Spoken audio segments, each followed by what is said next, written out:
Good morning, YouTube. Welcome back to the channel. This is iMac Sports with another football video, and today I'm going over my 2022 NFL final standings prediction.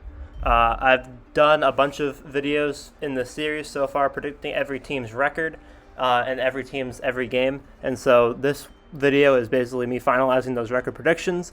The previous videos were all based off of game-to-game analysis, but this video is based off of what I think their final record will be based off of their schedule and their roster. First off, I want to say that a vast majority of you are not subscribed. So if you want to subscribe to the channel and you enjoy this type of content, make sure to do that. Let's get right into it. First off, we have the Seahawks at 1-16. There's not much to be said here. I think that they're clearly the worst team in the league this season coming up. Their defense is horrendous. Their offense lost Russell Wilson and is losing players by the minute. Chris Carson retired. I just don't see them doing a whole lot this year. At 2-15, we have the Falcons and the Jets. Falcons, once again, they lost Matt Ryan, who was the glue holding the team together. And once again with the Jets, I know Zach Wilson might be able to do well this season, but there just isn't enough talent surrounding him. I don't think it's a very young team, and in a couple of years they could be very good. But I think that there needs to be a lot more development first before the Jets are serious contenders. At 3-14, we have the Texans, the Giants, and the Bears. The Bears have Justin Fields, their new young quarterback, at their starting position. I think that he will do well this year, but I don't think that he'll be doing well enough for them to win a whole lot of games. I have the Giants also at 3-14. Daniel Jones has been very inconsistent as the starting quarterback for the Giants so far in his career, and I don't see that changing anytime soon until he does something differently himself.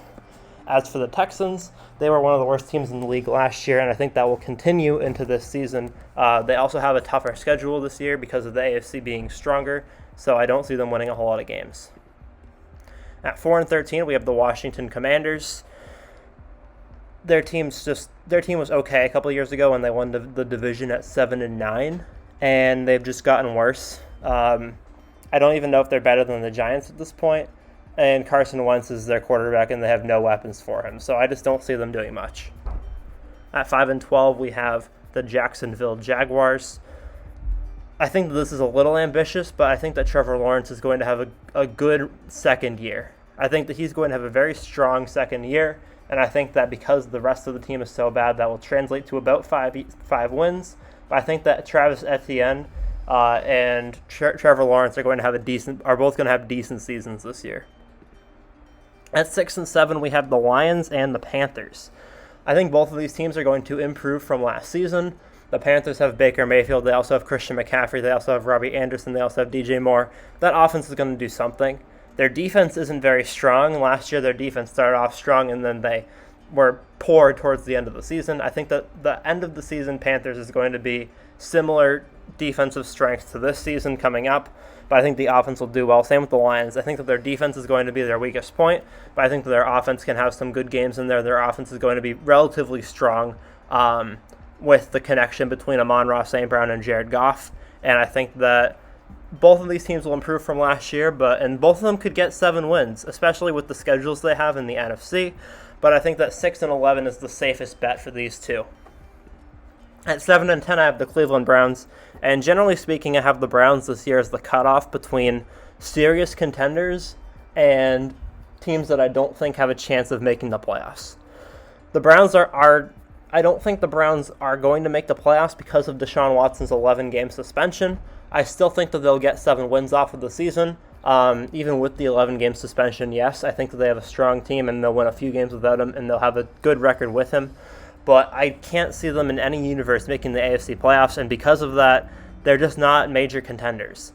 But any team better than them or at the same level as them, anyone above them, I have record-wise, I think is somewhat of a serious contender in their conference. Not necessarily for the Super Bowl, but in their conference, I think that they can contend for a playoff spot above the Browns. Starting with the Raiders and the Vikings. The Raiders obviously are way better than the Vikings this season coming up. Their defense is just that much better than the Vikings' defense, even though they both have a lot of offensive weapons. But because the Raiders' schedule is so hard and the Vikings' schedule is so mediocre, I have them both at 8-9. The Raiders, I think, are just going to get brutalized by their schedule, even though they do have a strong team and a strong offense. I think their defense will improve from last season, but I don't think it'll be enough to compensate for the increase in the offensive firepower that's going to be thrown at them. I think that they'll win 8 games based off of the merit of Davante Adams and Derek Carr's combination alone, and it'll be a tough season for the Raiders. As for the Vikings, Kirk Cousins can't do anything except for go one game within 500, 8-9, 9-8, 8-1, something like that. The Vikings will be within a game or two of 8-9, and I don't doubt it at all. Next, we have the Eagles and the Steelers. Again, I think that the Raiders are better than the Eagles, but the Eagles are a contender in the NFC because of how easy the NFC is. On this ranking list, the Eagles are eighth seed in the NFC. And I can see them winning their division. It'll be a fight between them and the Cowboys. But on this list, they're currently 8th in the NFC, and I think they can bump their way into the top 7. As for the Steelers, I don't see them making the playoffs, but I can see them getting 9 or 10 wins. I think that Mitch Trubisky is a strong quarterback. I think that their rookie is very good as well. And I think that Mike Tomlin is Mike Tomlin, and he will get to 500 no matter what it takes. Obviously, the Steelers aren't going to be as good as they were in some of the years with Ben Roethlisberger, but I think that seeing how Ben played last year, they can definitely match last year's intensity this season. At 10-7, we have a lot of teams. We got the Ravens, the Dolphins, the 49ers, the Patriots, and the Cardinals. I think all of these teams are pretty similar talent-wise, except I would say the Ravens are a little bit higher. The only reason why I have them at 10-7 is because of Lamar's injury last season. I think that might hurt them, and the loss of Marquise Brown. I put them at 10-7, but I do think that 11-6 or 12-5 may be more realistic. As for Arizona, they don't have DeAndre Hopkins for the first 6 weeks of the season, but they do have Marquise Brown. I think that the Cardinals are going to take a step back from last season. They finished, I believe, with 11 wins last year after starting off with 7 in a row. I think that 10-7 is still a reasonable record for them, but I can see them getting 9 or even 8 wins depending on how inconsistent their team is. The Patriots and Dolphins, I really don't know what to do with because both of the Patriots were the 1 seed at one point last year and finished at 6, and the Dolphins started at 0 and almost made the playoffs. 2 backward seasons, the Dolphins ended very strongly. The Patriots had a strong middle. I think both of these teams have potential to do very well, but they need to get more consistency, much like the Cardinals, and same with the 49ers. The 49ers had the same trajectory as the Dolphins, starting off very poorly and then improving throughout the year. All 5 of these teams were inconsistent last year, and whichever ones are consistent will do well, and whichever ones are inconsistent will do poorly. At 11-6, we have the Cowboys, the Titans, the Chargers, and the Bengals. This starts the real serious contenders. I think that any of the teams in the 10-7 category could be serious, but I think that these are the real serious ones. The Cowboys, not as much for the Super Bowl, but definitely for the playoffs. They were strong last year, but they lost Amari Cooper, and I think that their defense might be a little bit better this year. The Bengals made the Super Bowl last year, so obviously they're still in the conversation, although they didn't make too many offseason moves. And the Chargers I have at 11-6, but that's solely because of the division they're in. I can see them going 12-5 or even 13-4, but I need to go with the established quarterbacks first. Justin Herbert's played very well the last 2 years, but he needs to prove to me that he can win games before I put them at 14-3 again like I did last year, which didn't work out very well. At 12-5, we have the Colts, the Packers, the Broncos, and the Saints. Packers, I think, will take a step back without Davante Adams. They also have a very tough schedule. I can see them going anywhere from 10-7 to 12-5. I can't see them having 13 wins without Davante Adams. If they do, Aaron Rodgers is hopeful. If they do, then Aaron Rodgers is just a regular season quarterback. If you can go 13-4 with this team, but you can't win a playoff game against the San Francisco 49ers with Jimmy Garoppolo, then that's just bizarre. It's just bizarre. The Colts I have winning the AFC South over the Titans. I think that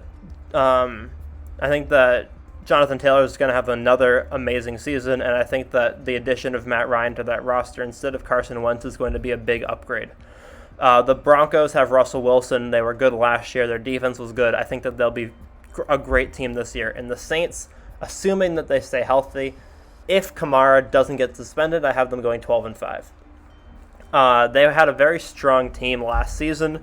And then there was an injury to Jameis Winston. I think if Jameis Winston plays the whole season and Kamara doesn't get injured, then that 5-2 record they started with last year will carry over to this season. And they have a fairly easy schedule compared to some of the other teams in the 12-5 category. At 13-4, I have the Chiefs and the Bucks. I think the Saints will give the Bucks a run for their money in the division, especially if they win a game or two. And I think that Kansas City, I don't know if they'll go 13-4. This is an ambitious pick. They lost Tyrann Mathieu. They lost Tyreek Hill.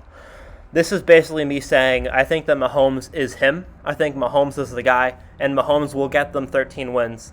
And Mahomes is going to be fighting Tom Brady for in the GOAT conversation. The Tom Brady will always have the upper hand considering he beat him twice, but I think that Mahomes will find a way to work it out with the wide receivers he has and the defense he has because he's done it with bad defenses in the past. And I think that he can just go off on offense. I think that Clyde Edwards-Helaire will have a better season. I think Jerick McKinnon is a big offensive weapon that'll add to Mahomes' repertoire. Finally, at 14-3, we have the Bills and the Rams. I think that this is my projected Super Bowl matchup. I think that these are the two most likely teams to make the Super Bowl. The Bills added Von Miller to their already amazing number one scoring defense. And their offense, I think that Gabriel Davis will get more targets, which will increase his production and the team's production. As for the Rams, they won the Super Bowl last year, and then they added Bobby Wagner and Allen Robinson. Not much else to say. These are clearly, in my opinion, the two best teams in the league going into the season, and I think both of them will have very strong years and potentially make the Super Bowl. So, these are my record predictions for every single team in the NFL going into the 2022 NFL season. Let me know what you think in the comments below. Obviously, subscribe if you are new to the channel, like if you enjoyed the content, and I'll see you guys on the next one. Peace.